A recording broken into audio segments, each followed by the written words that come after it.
So I am going to grant the motion to vacate the conviction. You're ordered released. Thank you. Last year, Ruel Saylor was freed from prison after a 15-month investigation by the Cuyahoga County Conviction Integrity Unit. He was one of 151 people across the country who were freed in 2018 after reviews showed they were innocent. Those people spent a total of 1,639 years in jail. It's a system run by people, and people make mistakes.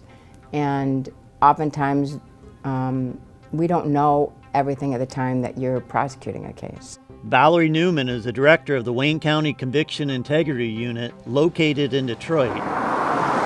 Started in January 2018, the unit has investigated more than 200 cases. 12 inmates have either been exonerated or freed by the unit because of problems with their cases. What's it like being home? Good. It's wonderful, actually. Richard Phillips was released after 47 years because Newman's team was able to find obvious problems with the police investigation. If there wasn't the Wayne County Conviction Integrity Unit in place, would Richard Phillips be free right now? So at the very least, Richard Phillips probably would have spent another 2 years in prison while this got hashed out in the court system.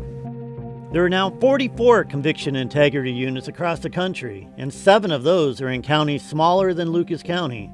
They're divisions of the prosecutor's office and allow a fresh set of eyes to look at claims of innocence. Often those eyes are former defense attorneys. Hopefully it reaches a crescendo. Newman was a defense attorney for 25 years. In Guilty Without Proof, we told you that no evidence directly tied Carl Willis and Wayne Brady to the 1998 killing of 13-year-old Maurice Purify. Travis Slaughter, a man who admitted to shooting Maurice and to raping a 12-year-old girl, was the only person to say Brady and Willis were involved. He has since recanted his testimony.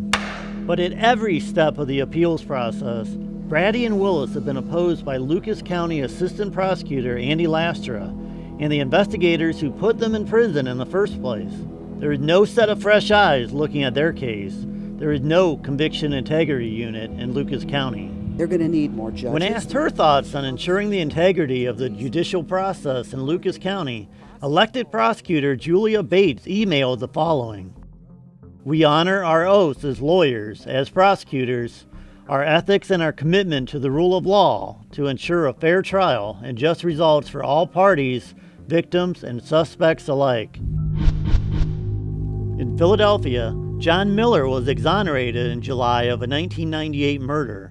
Like Brady and Willis, there is no physical evidence, only the testimony of a man who was involved in the killing. Now, that man later recanted his testimony and wrote a letter to his co-defendant's mother to apologize. Slaughter wrote several letters of apology to Brady and Willis. Seemed like a crazy system. Jennifer Bergeron of the Ohio Innocence Project has been representing Brady and Willis on appeal. She has been frustrated by resistance from local officials to reopening the case. She represented Ruel Saylor in Cleveland and worked with the Cuyahoga County Conviction Integrity Unit. She believes that a similar unit would be helpful in Lucas County. You know, it's very hard for people to look back at something that they worked on and admit that maybe they made a mistake, not necessarily because they're trying to be evil, but just because that's human nature. In Wayne County, the prosecutor's office is using federal grants and county funding to support its conviction integrity unit. More than 1,000 appeals have been submitted in a little more than 18 months.